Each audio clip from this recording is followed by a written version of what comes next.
Shop smart, shop S-Mart. Lady, I'm afraid I'm going to have to ask you to leave the store. Who the hell are you? Name's Ash. This is my boomstick!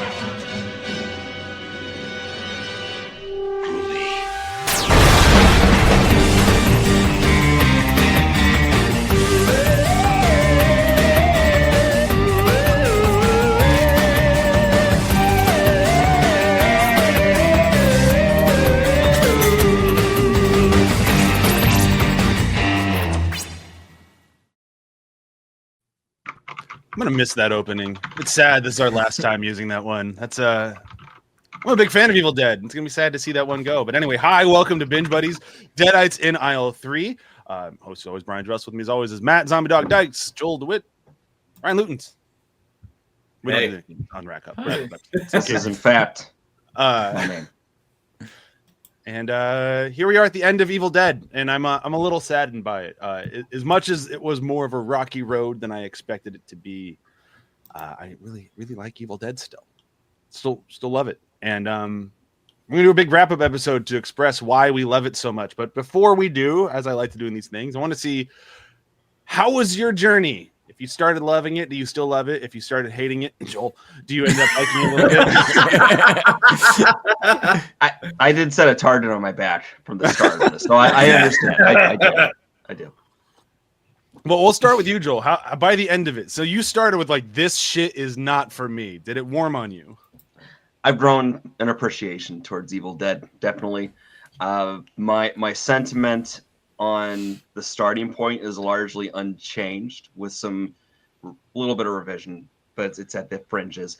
But the problem is that without that as the foundation, you don't get everything else, right? True. And that foundation, Sam Raimi, Bruce Campbell, and broadly people who understood Evil Dead really took it places that grew it into something bigger than where it started, while also pulling things from the original two movies that worked.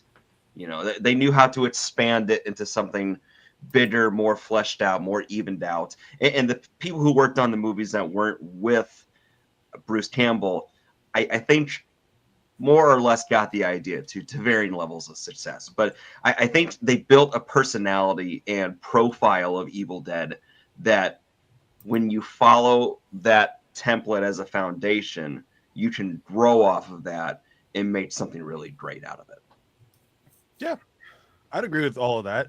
I started a much more positive place of this is like one of my favorite horror movie franchises. Not, the big guy behind me, but I still love it. And by the end, I think I was a little bit more, I don't want to say mean to it, but I didn't have such rose-colored glass towards it. I'm like, it does have its faults, and I will still love it, knowing those faults. But now at least I can be a little bit more honest about, like, it's not perfect. Like, maybe it's binging it was the problem, but we took a lot of breaks during Ash vs. Evil Dead, which did not help. So maybe binging would have helped that one. So I don't know.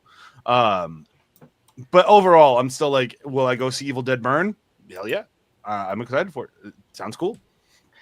And it's funny you mentioned the breaks being a challenge for the actual TV show, but I think the spacing out of the movies actually helped for me. I think if they were layered too much on top of each other, it'd be just a little too much. So having space to breathe helped me with it. Oh, that makes sense. Matt, what about you? I mean, I've always loved the original trilogy of films. Like, I just think they're fantastic. Like, the accomplishment of the first one for like so little money, it's an amazing feat.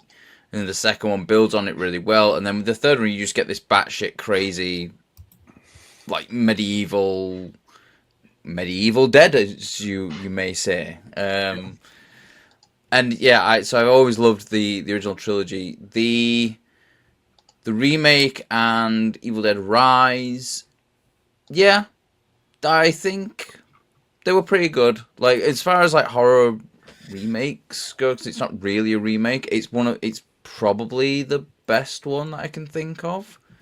Yeah, it's really high up there for me. Like my favorite horror remake is usually Dawn of the Dead. No, not Dawn of the Dead.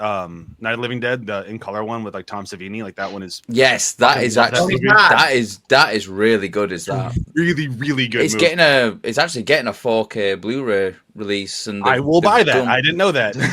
Yeah, they've found a load of like lost footage as well of the fully uncut stuff apparently. So it's going to be like pristine as Tom Savini wanted it originally. 4K presentation. Yeah, I need to pre-order that actually. Yeah, that's but this would be up there for me, like right up there with that. Like that's that level of like it understood the assignment.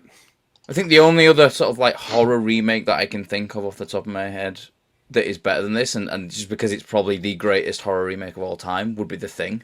Oh yeah, like John Carpenter's The Thing, to be specific, not the shitty 2011 one or whatever it was when that came out. That's a prequel. Whatever, it was garbage. But yeah, and then like Evil Dead Rise.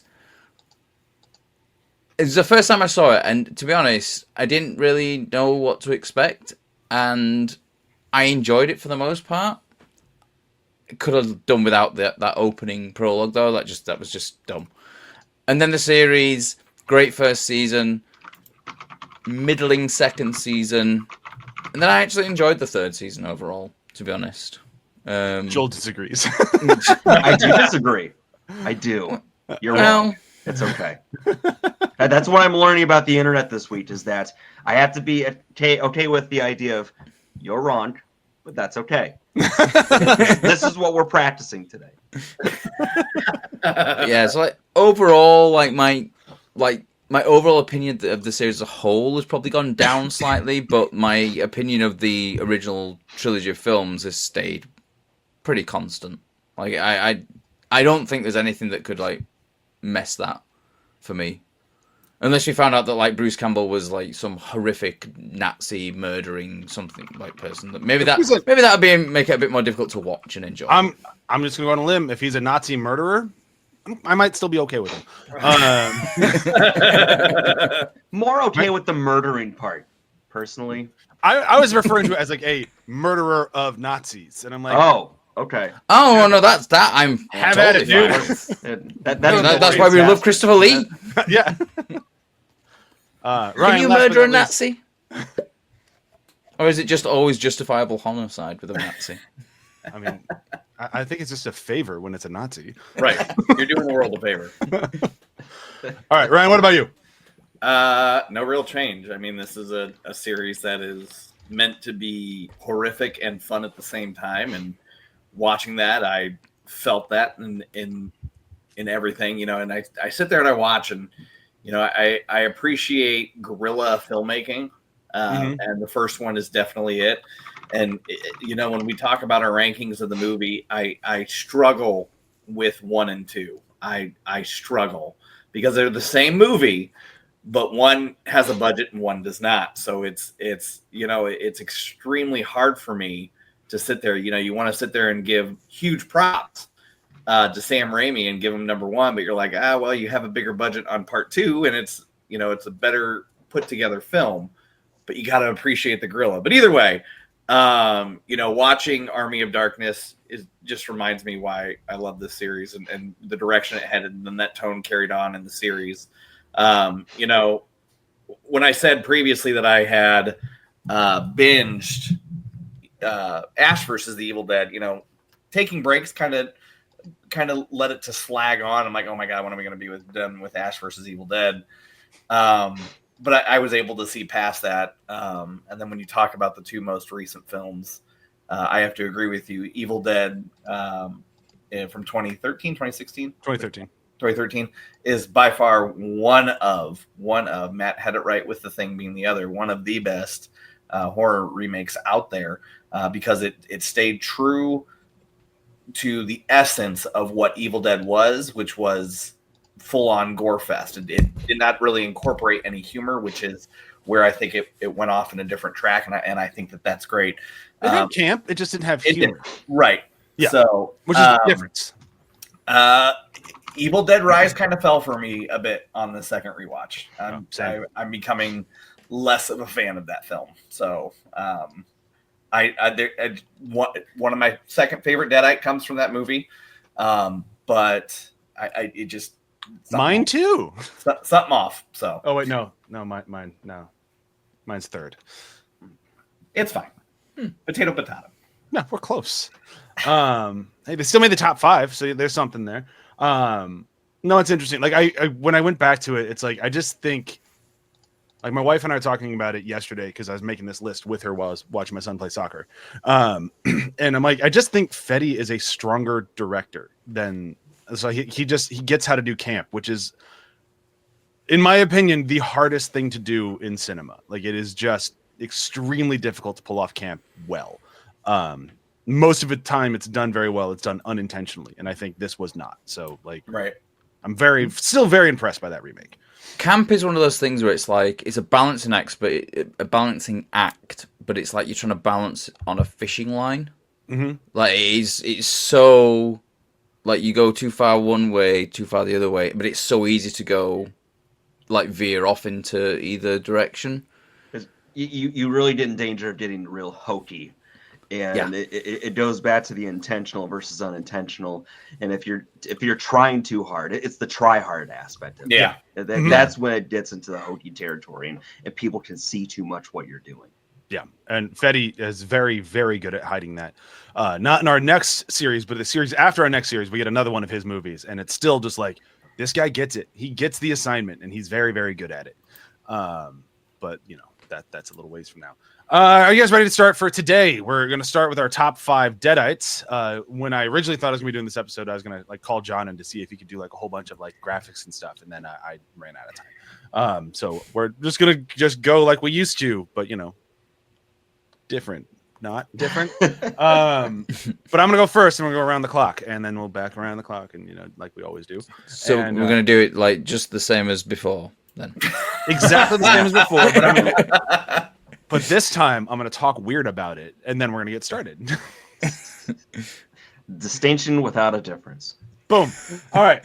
So I'm going to go first for our top 5 Deadites, and here we go. My number 5 is Coogie. Love Coogie. He's a big mascot that's a Deadite. How do you not love him? And just like Coogie, they got you too. That is one of those where they do play it off as kind of serious. He's has serious, scary moments, but the whole time, him just being in a costume, it's somebody played a little bit of Five Nights at Freddy's, and a little bit. We need a little bit of that injected into this. So it's funny too. So it works really well for Evil Dead.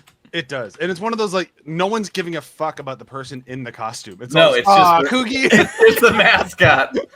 Yep. Yeah, it's the forgetting that it's not the costume that's the problem. It's the guy inside the costume. Yeah. But it's just like, fuck the guy. My number 4 is also from that same episode, and it's Rachel, the friend. Oh yeah. Thought she was just a fantastic Deadite. Felt like she was going back to like the movie level Deadites, just fucking mean and dangerous. Number 3 is the mom from Evil Dead Rise. Thought she was awesome. She carries that whole movie. Without her, that movie does not work. So like, right. If we're kind of on the fence of if it worked or didn't, the fact that it did at all was her doing. Number 2 is she doesn't stay a Deadite, but for the majority of the movie she is. But it's Mia from the remake. I think she's awesome. She is an awesome bad guy. And then number 1 is Cheryl from Part 1. I got nothing to say beyond that, but it's like she's the reason we're all here, folks. Is it specifically Cheryl in the first Evil Dead film, or are you counting it for when she comes back in Ash vs. Evil Dead as well? That was just kind of a nice victory lap, but it's really just because of the first one. Had she not come back in Ash vs. Evil Dead, I would not have moved her from number 1 on my list. She still would be my favorite. Fair enough. Matt, you're up. So coming at number 5 with me as well, Coogie. Yeah. Like this was one of the ones where it was like I had 2 that were kept swapping between 5 and then whatever comes after 5 because we only do top 5, so there is no numbers other than 5. Right. A long time to get there. Yeah. We're better at it now. But yeah, I ended up settling on Coogie just because it is just like it's the mascot they care about. Like it's just so funny just the way it's like, oh Coogie, they got you too. It's like No, they got the guy in the Cougar. Oh, never mind. It's just brilliant. Number 4 is Evil Ash. I wasn't sure if the reason this one's actually as low it is because I was kind of like, is it a Deadite? Is it not a Deadite? I couldn't really. Deadite. Okay. It's a Deadite. I wrestled with myself and I ended up going like, no. Yeah, so I put it on the list, but I put it a little bit lower just because it's not full Deadite, so it can't like rank above like other ones that are as like more Deadite. He has to be a Deadite though because he he gets burned and all that other fun stuff. He becomes a skeleton, so he's a Deadite. He's like True the leader. So true. But I think also like you have some great moments when he's not a Deadite as well. So that's true. So justifying my positioning of him being 4. That's okay. Number 3, Henrietta from Evil Dead 2. Nice. That whole costume, and if you look at like behind the scenes stuff of that, like there's moments where like all the foam thing like rips and you just see sweat pour out of it, Ugh. and because it's basically like Ted Raimi in this giant rubber suit in the middle of summer in whatever southern state that they actually shot it in or something. It was very, very hot. But it's just, the effect is amazing. And just the sort of, that whole sequence with Henrietta is just so much fun in that film.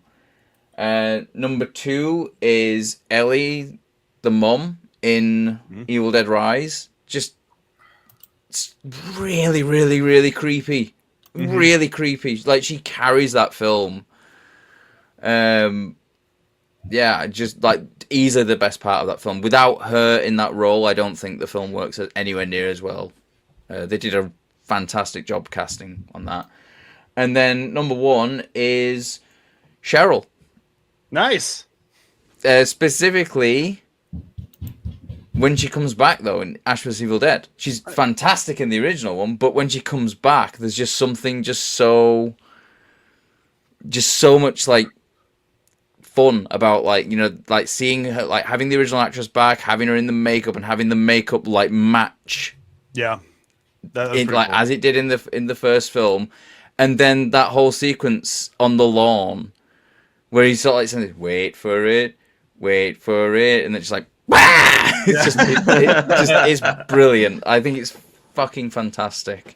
But I agree, like, it could be like I can include it, like, her from the first one as well, because she is so good in that. She's great in that first film as well. It's crazy that she never really went on to be an actress after that as well. Like, and the fact that, like, she came back for Ash vs. Evil Dead was kind of cool as well, given the fact that she'd retired from acting.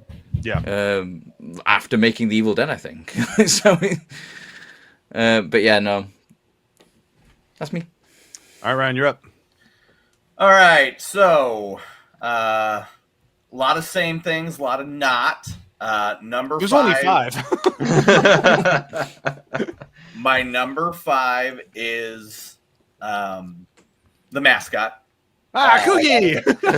I really Jesus Christ, we're 3 for 3 in 5 place for Coogie. Oh, wait, Joel's coming up. We're not going to get a perfect score. No. We never get a perfect score here. I really thought that was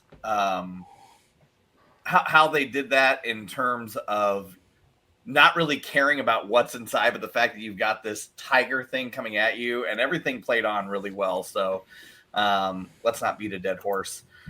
Number 4 is Henrietta. I think for 1980s, I think the makeups in that was incredible, especially with how we transformed into the giant snake-like head, into the giant eye. I think just the progression of that Deadite was really unique and kind of comical at the same time, so it kind of embodied the whole thing. And then 3 is Mia from The Evil Dead.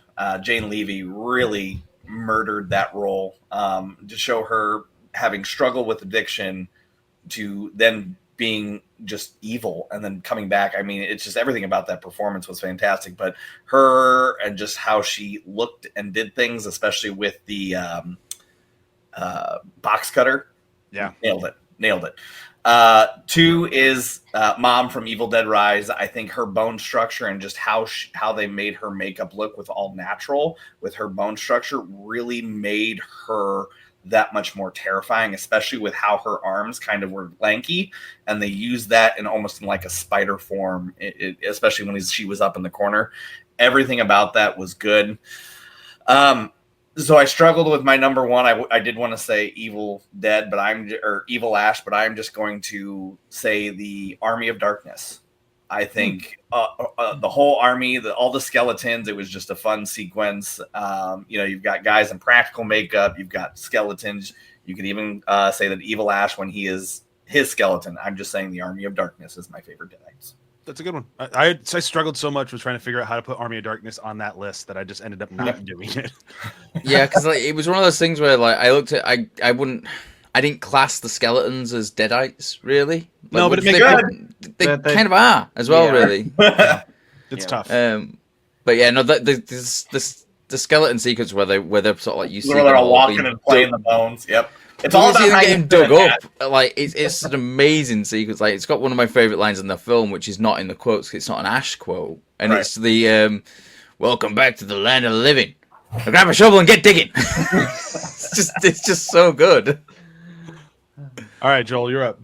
A few things. One, there's something about saying somebody murdered that role sounds a little more sinister than so and so killed. But Jane Levy did it. So. Thank you for that. 2, I had put Shimmer Monster on my top 5 Deadites and then realized that, in fact, no, it's actually not a Deadite, even though it might be one of my favorite monster things in the series. So number 5 is Cootie. Yeah! Cootie! I don't need to say anymore. We've said enough. But fine. I completed the.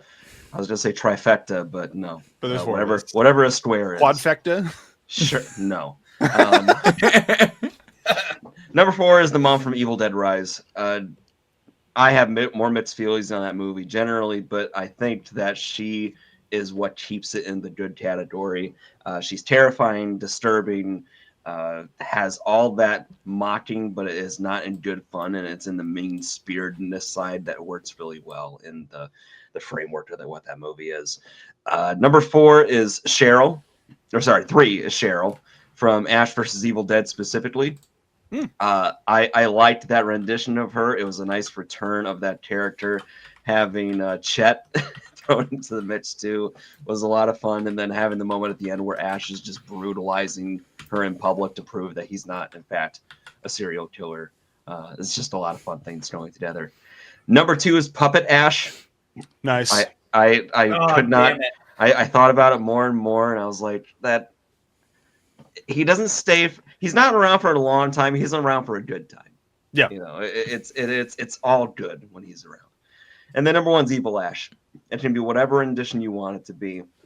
It's kind of like the Cabin, where they kept on mining for more gold on that to varying levels of success, but no matter what, Bruce Campbell goes all the way for it. He never pulls a punch when he's doing it, and that's why it's usually pretty great. Yeah. All right, let's move on to quotes, which means Matt gets to go first. Luckily, none of the quotes in this were super long, so this can't take an hour, but we'll see. Yep. Matt's thinking challenge accepted. Oh yeah. So coming in at number 5. Oh, sorry, not to I'm to interrupt. I was gonna say not to interrupt, but I'm definitely interrupting. The rule on this one was Ash specific quotes, so like it is. I'm gonna allow some wiggle room on there because I had to use a little bit of wiggle room, but everything like is a lead-in quote before it. Yes, because I needed that one as well, but it's like the quote was definitely Ash's. But sorry, continue. Coming in at number 5. This is my boomstick. Yeah. Classic quote. Yep. Coming in at number 4. I'm in the butt. I'm in the butt. Oh, I forgot that one. Damn it. Coming in at number 3. We hit a deer on the way up here, and when I tried to pull it out of the grill of my car, the sucker just exploded all over us. So we had to cut it up with my chainsaw arm. I'm actually a hunter, and I've never seen a deer explode. Well, maybe you're not hunting the right deer. Number 2. Well, hello, Mr. Fancy Pants. Well, I got news for you, pal. You ain't leading but 2 things right now. Jack and shit. And Jack left town.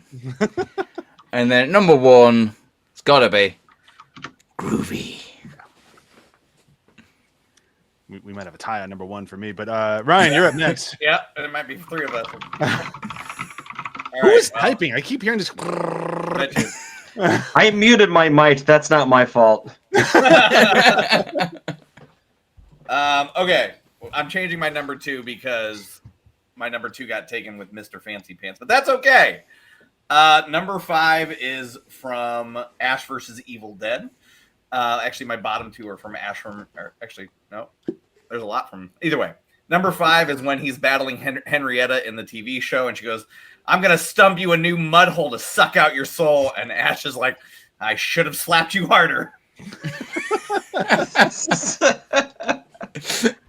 Number 4 is during the dance in the 3rd season when he's chainsawing Ruby, and he goes, "Since when did you start enjoying this?" That was a good one. Yeah, It's the look on her face that really sells it. That's all like.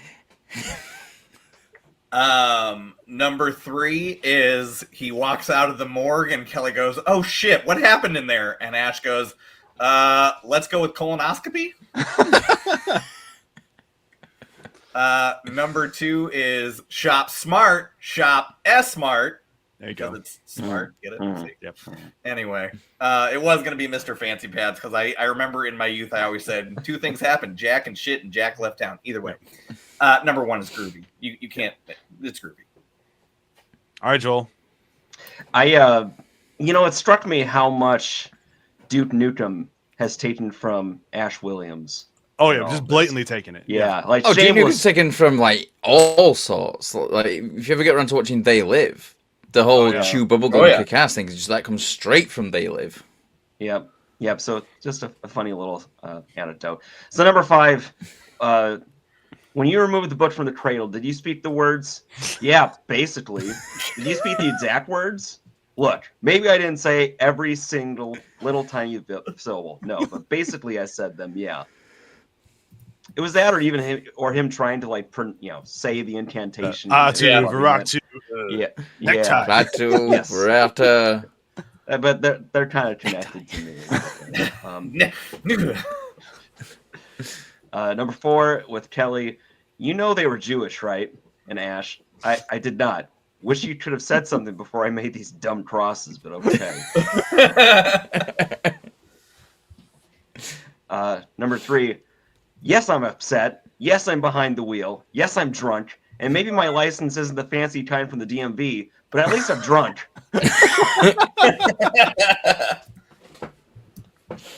And then 2 is groovy. 2 is my groovy. Number 1 has to be "This is my boomstick." Okay. I had so much fun hearing that, and then the big explanation as if anybody knew what the hell he was talking about. He starts explaining what gun it is. Yeah. As if they even had like an advert though. Right. It's like so walnut stuck and available at like $199.99. but also people who have no concept of what a gun is, so it may as well be just magic. Yeah. So yeah, it's like speaking a foreign language, and their confusion tied to that was really great too. So. All right, so my number 5, continuing this conversation immediately, is all right. Listen up, you primitive screwhead. See this? Yeah. It's my boomstick. Yeah. Because how do you not? It's such a good line. Yeah. All right, my number 4. This is where we're getting to some different ones. Is I'd say it's a gift from God, but that's giving the big man upstairs too much credit. It's all me, baby. Number 3, also off Joel's list, is they were Jewish, right? I did not. She had said something before I made those dumb crosses. So, the fact that he says that after burying her parents, it's just like And also, he's not concerned about being insensitive. He's concerned about wasting his time. Yeah, like you just wasted my time. Number 2 has a lot of lead in, but I need it. It's just so good. I like where your head's at almost as much as I like where your nub's at. Oh, that's disgusting. But I can't be mad because that's exactly what I would have said. So good. Just the puppets. Oh, it's so good. And then number 1 is Groovy because of course it is. Right. Unless you're Joel, and then it's number 2. But hey, it still made everyone's list. So does that happen before? Have we had a quote hit all 5 lists before, or all 4? I can count. I'm sure it has. We might. What did we have it happen in Die Hard? Maybe Die Hard and maybe Terminator, like with I'll Be Back, like that. Yeah. I don't think we've had one line up in the same position yet. No, now we just have it for characters with Kooky. Yeah. Oh, Kooky. All right, Ryan, you're up. Top 5 kills from either the movie or show. All right. Number 5 is Pablo slashed in half after the exorcism. I think that you sit there, everything's going all right, but you know that something bad happened. He comes back. He's not permanently dead, but I thought that kill in the moment was pretty cool. Mm-hmm. So, number 4 is Evil Dead. Army of Darkness, Evil Ash from Army of Darkness. Yep. When he's being catapulted and his brain goes off like a whistle. I just thought that was one of the most hilarious deaths. Number 3 is Rachel from season 3, episode 1 with the harp kill. I thought that was pretty inventive, and I enjoyed that one. Next is the Henry the Red Soldier from Army of Darkness that just gets pushed down the pit, and then the blood just starts gushing up. Yeah. Thought that was that was great. And then last but not least is the abomination that Mia kills at the end of the remake when she just rams the chainsaw right into the head. So, all right, that's it. Joel, you're up. Oh, number 5, Tree. I want you guys to sit with it and think about what you've done. We haven't done anything. I'm disappointed in all of you that I had to experience that. Okay. Number 4 is Henrietta from Evil Dead 2. It's a cool kill. A nice moment of Ash being badass in the earlier part of his life here. Number 3 is Pablo with Ball. Like Ryan, same thing. It's a very cool moment. You see Pablo getting his hero moment. It's just this tiny little sliver of a slice you can miss if you don't pay attention. Yep. It's very good. Number 2 is Linda from Evil Dead 2. This is where the first 2 movies, if they do anything really good, it's darkness. Yeah. And just letting you sit in it. And going back to the tree, for example. But this is one where it's, having to actively dismember this person and them mocking him with both the lovey-dovey stuff and the kind of like she's in hell and you're coming with me stuff. It works really well. So I think it was an important kill. And then number 1 was from 2013, the chainsaw at the end. Yeah. Just this extended, brutal scene. And I didn't quite hit the camp out of it that Brian got out of it, for example, but even just as a purely violent horror movie moment, it's a perfect exclamation point. It's just, for me, it's the blood coming out of the saw while it's raining blood. Yeah. Such a dark, explicit scene. It's just great. Yeah. All right, so my number 5 is, it's a very, very slow death, and it takes, I'd say, about half a movie to happen, but it's Eric from the remake. I was going to put him on my list, but I did not, because dude got owned. He really, but it took a long time to get there, and he just kept kind of getting back up, and it's like, oh, dude. I mean, it's his own fault, let's face it. Sure, but like, dude, tap out. You're done. My number 4 was actually Amanda from Ash vs. Evil Dead. Like, her death scene is actually pretty good, and she felt like a main character. And then when she falls back, and then I wrestled with that one too. It was a good moment of like, oh shit, so there she goes, and like I I remember the first time watching, I legitimately did not expect her to die. Like, she felt like she was supposed to be like the everyman who's like doesn't believe this, who's gonna like stick around for a while, and then the fact that she got killed in pretty spectacular fashion. I thought that was pretty cool. Number 3 was Linda, for everything that Joel just said from Evil Dead 2. Just totally agree there. My number 2 was the Abomination from the end of the remake, because everything you guys have already said. My number 1, though, just because I love the moment so much, because it's such an emotional undercut of the scene, and the fact that it's like callback to Christine, is Ash's dad. I fucking love that. Yeah. And the fact that it's so brutal. It's like it's not just like, oh, his dad died. It's his head popped. It's like he's gone. And it just comes so out of left field of like, I never told you that one. Yep. Yeah.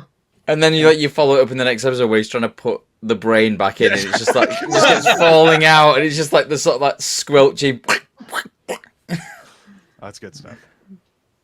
All right, Matt, you're up. So my number 5 is the wood chipper in Evil Dead Rise. Nice. I think it's a nice sort of like juicy, gory ending. And then number 4 is the dagger going into Shelley's back, but then like more to do with like all the chaos that happens after that from the original film. Like, so the dagger goes in, and then just all the shit that happens after that. I just think it's a great sort of like lead into all like the stop motion animation of everything, and like, you know, Sam Raimi sort of like pelting Bruce Campbell with fake blood going behind the camera, because you know that's what he was doing. Number 3 is the Knight of Sumeria that Brock kills, just because of that whole scene where he knocks him down the stairs, and then you have like Bruce Campbell running going, so you just leave? Why am I talking to you? Yeah. Brilliant. Number 2 is Ball slicing Pablo in half. Yeah. Like you said it already. Like, it's so well done. Like, just that subtle that you just don't notice, and then all of a sudden you just like straight in half. Yeah. Brilliant. And then my number 1 is basically every single one of the diner kills in the episode The Killer of Killers. Like in the diner episode where the kid going into the ceiling fan and like all that craziness, just that whole sequence is amazing. He never got his fruit cup, did he? Nah. I don't think he did. All right, that was everybody, right? Yep. So who's up first for top 5 episodes? Sir Joel. I think it's me. Number 5 is Last Call, season 2, episode 3. We did Chet. Chet's pretty great for as long as he's in there. I do like the whole bar scene interaction. It was a lot of fun in an episode. Number 4 is Jacksonville, season 1, episode 10. I think that's the finale. It's action-packed. I don't remember it being quite as funny, but I really liked how they ended it, because they're in a lot of shows they would do the whole hero moment with Ash doing the sacrifice thing in order to kill evil. But it made sense that number 1, he would choose to fuck it off to Jacksonville, and then 2, the twinge of caring about Pablo and I never remember her name ever. Kelly. Thank you. I should remember that name. That's how unmemorable it was. I got a very intimate knowledge of this name, and I still can't remember her name in the show. But it showed like the smallest twinge of character development, which is nice. Number 3 was Ashes to Ashes. I think the whole going back to the cabin thing got really worn thin, but the first time or so was very, very good, and it felt like somebody trying to redo everything in the first and second movie in a way that was more cohesive with the story arc, but it felt like a party. So I think that worked well.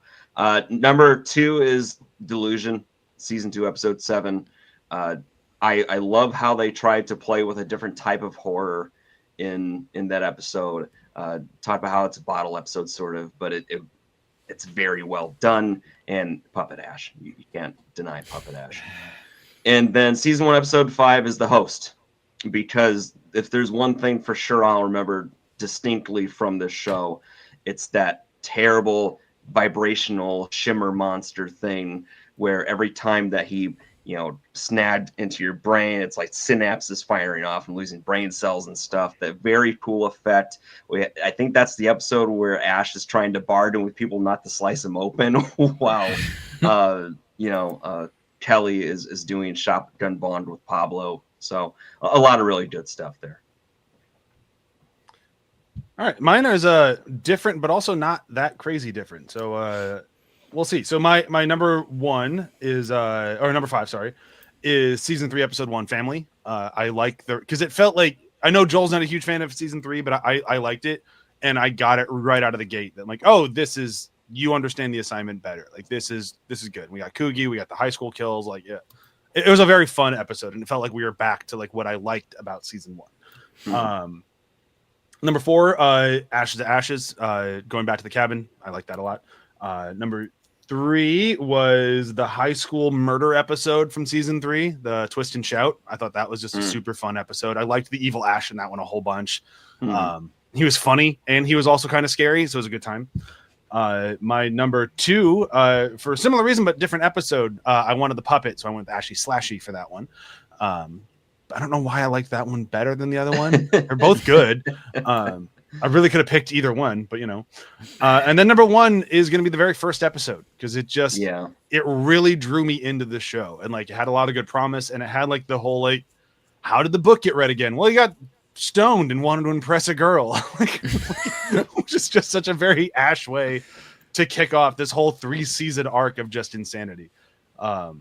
And it was a great episode. Like, that was the one that you could feel like it felt like a Comic-Con episode. Like, one's going to play in front of a huge crowd, has like a lot of cheer moments and stuff. And it's a party. It's a good time. Yeah, that was close for me. The only detraction for me, and I know it needed to do it, the series was always 25 to 30 minute long episodes, right? And that intro one was 40 some minutes. Yeah. So there were some long in the tooth pieces for that for me. But I agree. It's probably one of the best. All right, Matt, you're up. So coming at number 5, The Metal of Man. I actually think it's a really good finale, and honestly, like I've thought about this a little bit. I love how they end the series, because they go back to like everything is screaming the ending of Army of Darkness again. He's got the grey streak through his hair again. Which wasn't in the series, but it's suddenly there, and then it's like teasing the apocalypse ending, which we're never going to see Ash in the apocalypse. And I love how they went into that. Yeah, we're not getting a season 4. Let's just fuck with the audience and tease that this is going to be what's coming soon. You're not going to see it. Fuck you. I do love that, and the sort of the Mad Max classic as well. It just the sort of like the offing of the demon was pretty simple, but I think there's a lot of stuff around it which is really cool, like Ash driving the tank and then just sort of like coming out the top and just going fuck you to it. It's just great. But yeah, that ending, that final sequence, I think it's great. I can't think of a better way to have finished the series, to be honest. Number 4 is Books from Beyond. That's the first time we see this sort of the shimmery monster thing. I just love that whole sequence in there where it's like he's going through it, he's going, oh, bring the weakest demon out. Oh, this is one about the mind. Oh, yeah, sounds like a nerd. Bring him out. And then what comes out is the most horrific fucking thing ever. Number 3 is the morgue, because I'm in the butt. Just that whole sequence is just phenomenal. And then like as they're driving back after that as well, and like Kelly's like sticking her head out the window because he's still covered in shit and everything. But yeah, number 2 is the pilot El Jefe. Yeah, like you say, it's a fantastic start to the series. It's like it's directed by Sam Raimi, so it has that sort of that feel to it. And you've just got some like really great moments in that episode where you have the doll in the like coming to life in the storeroom as well, and like in fighting with the tiny doll, and The bit with the light bulbs is where he just picks it up and they all just go like flying out. It's some great slapsticky sort of like comedy in there, and it's a nice mixture of like all the kind of things that we love about Evil Dead all in one episode, and then also it does a really good job of setting up what's coming next. But then number one, Killer of Killers. It's the diner episode. It's just so good. Like the way it starts, the dialogue, him flirting with the waitress. And then just all the chaos that happens after that, it's brilliant. It's so much fun to watch. That was my if I had to have a number 6, that was my number 6. I wrestled with putting that one on my list a lot and just didn't quite make it. Yeah. All right, Ryan, you're up.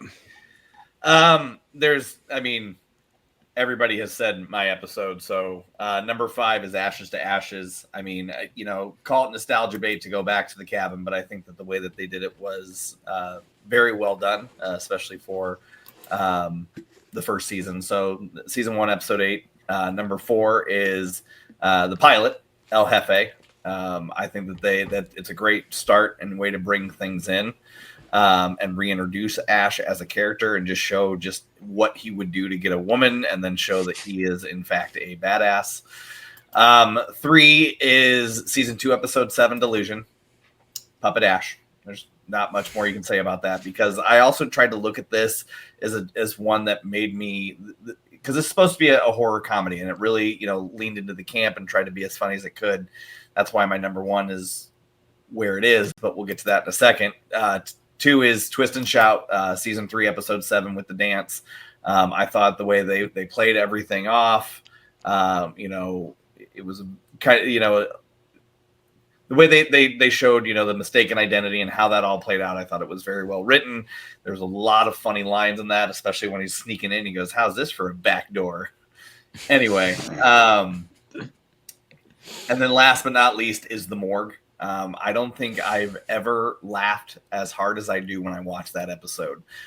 It is funny, it is creative, and it is Ash. Like that is the situations and the shit that literal shit that Ash gets himself into. So The Morgue is my number 1, because The Morgue is probably one of the reasons why I go back and watch this show if I ever do, is because I know I'm going to laugh extremely hard at some of the things that Ash says or does, and season 2, episode 2 is the pinnacle of that, I think. All right. So we made it to the end. Got to rank our movies. I did my ranking the way that I usually do, which is not necessarily in the order of which ones I think are best, but in order of which ones I'm going to rewatch again. And I feel like I need to make that distinction, because I have one that's out of order that I'm like, I think it's a better movie, but I'm not going to put it on as much just because it's fucked, man. Like, it's such an upsetting movie. So it fell 1, but I still think it's the better pick. Anyhow, number 5 for me is Evil Dead Rise. I think it's probably going to win 5th place across the board, but we're going to find out in a moment. We have Joel on here. Let's not forget. I'm nothing if not contrarian. That's fair. His opinion on the first film is I very. have a feeling. Yep.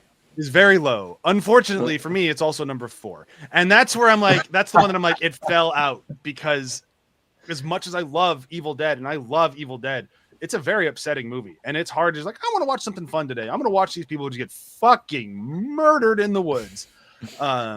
So that one I don't watch as much, even though I think it's great. Number 3 would be the remake. We keep referring to the remake, even though like Evil Dead Rise kind of made it no longer a remake, but it's easier just to call it that way. And then my number 2 and 1 was a literal coin flip. I could not decide. So I was sitting in the park and I flipped a coin, and it ended up with being Army of Darkness number 2, Evil Dead 2 number 1. I don't have any reason why they're in that order beyond the coin said so. So so there you have it. That's my top 5. So wait, where did the remake lie? Number 3? Number 3. Okay. All right, Matt, you're up. Cool. So coming at number 5, Evil Dead Rise. Number 4, Evil Dead 2013. Number 3, Evil Dead 2. Number 2, The Evil Dead. To be honest, those two, they're about on par. It would be a coin flip. I gave a little bit extra to the original just because of the pure guerrilla filmmaking, Yeah. and the talent that they had to, like, the resourcefulness, I suppose, is the right word. And then number 1, Army of Darkness. I fucking love that film so much. Like it's, I could watch that 1,000 times and I'd still laugh. It's so good. Yeah. All right, Ryan. Okay. So number 5 is Evil Dead Rise. I just Whoa. No way, dude. there are some things in that movie that have really fallen off for me, especially on the second rewatch. The opening, CGI eyes, man, I hate the CGI eyes. Oof. Again, the feeling of the actor with the records, it just doesn't work for me. So there's that. It's still good. It's not as good as I once thought it was. Either way. Number 4 is going to hurt a lot because it is the movie that introduced me to the Evil Dead. But Was it the Evil Dead? No, No. it's Army of Darkness. Wow. And the reason why I put it at number 4 is because I can't stand when film franchises go lower in rating to try to get more audience. And Army of Darkness is rated PG-13. It's rated PG-13. Did they actually get the PG-13? Because I think the studio wanted a PG-13, but it was released as a PG-13 film. Huh. Wow. Is that the version that we all watch? No, they've come out with gorier. Am I wrong on this? Yeah, I'm looking up right now. 1992, rated R. Oh, well, fuck. I think the studio wanted PG-13, but the ratings board was basically like, "You're Sam Raimi, you're gonna get an R." Okay, well then I'm No switching. matter what. Yeah, you update that correctly. Nice I'm try. switching that. Yeah. That's right. Then the second one would go to 4 would be the remake. If I could have a 4-way tie for number 1, I would. That's how much I like this series. I really mean that 100%. Now that I think it's the broadcast version that I'm thinking of that went PG-13. Either way. Yeah, because it's TV. Right. So- Every film that's broadcast on TV goes PG-13. So 4 is the remake. Just because, it took out some of the tone that originally was stepped forward by the series. I like that it went straight gore and straight horror with the campy feel, but Evil Dead is because of Ash, and you miss that besides the last 20 seconds. So that's number 4. Number 3 is Army of Darkness, just because I have to look at 1 and 2 as being the same film, but the same film. So it's the movie that started it all for me. But I look at the other 2 and I think the first one shows you how you can go out and do a backyard and make a film with what you have. And 2 is expanding on that story-wise. So 2 is Dead by Dawn, Evil Dead 2, and 1 is Evil Dead, just because I can really appreciate what Sam Raimi went out to do in terms of filmmaking. And I get that it's a grueling shoot. We're going to talk about grueling shoots with our next film series, but it pays off dividends because it becomes a classic. And there's a reason why Evil Dead is a classic and has such a strong following, especially when you watch Hail to the Deadites. It's either Evil Dead or Army of Darkness.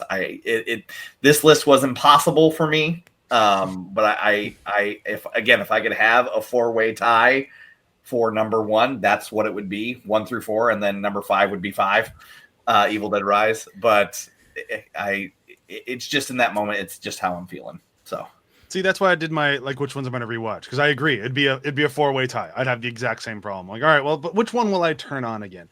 And I'm not going to make you restack your numbers. This is the version that Universal got that they thought was going to get a PG-13. So that's what came out. Okay. They didn't get it, but they did force it and hire another editor to try to get that PG-13. They just didn't get it. So that's fine. I'm still happy with my list. Your instinct was right, but I'm Okay. glad you reordered. Joel, you're up. Let's make All the right. whole room mad. Yeah. Number 5 is Evil Dead. Fuck you, Evil Joel. Dead Rise. Evil Dead Rise is number 5. Okay. Oh, Look at that. This was a very hard choice for me because We know. yeah, I think part of what brought this movie down is that I think besides the mom, I wasn't all that thrilled about most of. I mean, we'll go back to the episode where I talked about Mehmet's feelings. I think the DJ thing is something where they had a cool idea of how to play the record by going backwards and kind of reverse engineered into a character. At least that's how it felt. But despite that, there was a lot of good stuff. It felt a little muddled. Number 4 is The Evil Dead. Number 1. It got bumped up mostly just because nothing else comes from this unless that existed. And if they don't understand story structure, they don't really understand character development, they don't understand proper movie making, but they understand darkness and murder and mockery. And they knocked that stuff out of the park. Number 3 is remake. So the Evil Dead remake, I think it is a very good movie. Actually, it's a solid horror movie. They do a lot with the nastiness and gore aspect of it. I didn't quite see the camp or humor that maybe some of you guys did, but I'm okay with that because I think it really works well still as just a straight up horror, blood and guts movie. Sure. Number 2, Brian, your coin flipped ruined things for us matching, because number 2 is Evil Dead 2. I think this, we talked about, is it a sequel or remake? I see it as a redoing of the Evil Dead 1, with them trying to cobble together something more cohesive. Agreed. I don't think it knocks everything out of the park, but it's an attempt to try to clean up and do a better version of that, and I appreciate it for what it is. And then last is Army of Darkness. I think if we're talking about movies that we'll go back to and watch, I actually bought a copy of Army of Darkness. I'm gonna watch that again sometime. Between the camp and the humor, I liked how much they borrow from literary stuff, because there's also it's connected in King Arthur's Court. King Arthur's Court. There's a bit of Gulliver's Travels in it too. That's really funny. Ash becomes more clownish, which I really appreciate. And then it's just a lot of fun. It's a party. And more broadly to Sears, I appreciate that you can tell they're artists. It's kind of like when he cuts his arm off and puts the bucket on with the book that says a farewell to arms, right? They've got a good sense of humor throughout, but I think it really shines in that movie. All right. Well, our lists were pretty close. Like the original ping-ponged around a little bit, but that's okay. I'm glad we did this one. I had a lot of fun with Evil Dead, even if I'm sort of on the fence of did we waste time with Ash vs. Evil Dead. I don't think we did. I know none of us were the biggest fans of that show, but it's still like this would have felt a little. I don't think we would have had as much to talk about, both literally and figuratively, had we not done that other journey with Ash. So I think it was all worthwhile. Do I recommend everybody watch all of it? I don't know. I think by the time you hit a season and a half, you're gonna start knowing whether or not you want to continue. Yeah, and it's like I'd almost just say just skip season 2 if you're not feeling it, and then just start season 3. And if you like season 3, then you might be good. But I don't know. I think it's one of those things where it's like if you really enjoy the original 3 films, then I would recommend the series. I think it's one of those things where you have to be a really good, like quite a big fan of them though, because I think if you're not, by the time you get like partway through season 2, there won't be like the goodwill that you have already for the series, and I think you're just kind of like, eh. And like, it doesn't do very good character payoff. Like if you're a very big fan of Ruby, her character just fizzles out, and it's like that's kind of disappointing. So do her wigs. Yeah. But like there's issues with it where like I agree. If you're a big fan of it, give it a shot, and if not, then probably not. But that's it. We have Evil Deaded, and I'm glad we did. But now we need to go swimming, and it's going to be a lot of fun to go swimming. At least, as long as you're not a little boy on a yellow raft. Or a naked lady. Or a naked lady. Or a dog. Or dog. Or a fisherman. Everything's from the first movie that I just said. I can't think of the kills in the other movies. I love the first movie a whole bunch. 2, 3, and 4. I've seen 2 once. I've seen 3 once. I've seen 4 like 15 times. Because that one was like